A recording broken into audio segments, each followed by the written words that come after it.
Welcome everybody to today's trading tip, and we are looking at the home builders. It's a very strange market. We had the S&P 500 claw its way back to the crucial level of 2040 in yesterday's session.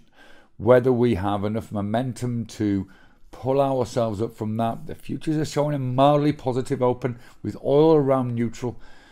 Remains to be seen. It is Friday. There's not going to be much money around, we suggest, that's going to be keen to get on the table at this stage.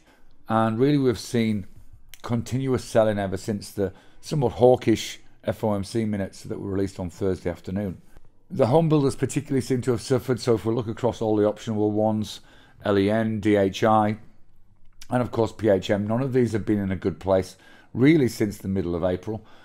And PHM are different to the others because PHM only just hit downtrend, whereas if you look at the others, there's an almost descending triangle on LEN and DHI.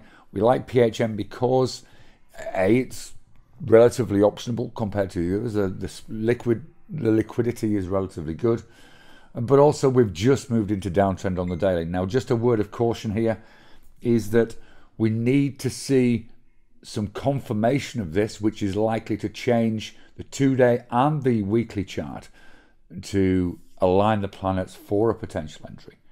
So first of all, if we look at the daily chart, we've got, as I said, that new downtrend. We've got selling volume in place. We've got a dark green heat map.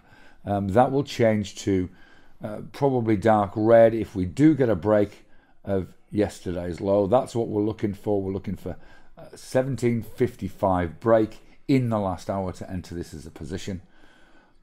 If we look on the 2-day chart, we see a break of that pivot around about $18. We've had selling volume in it for a few days. Our heat map is still bright green. That will change to dark green if we break that level.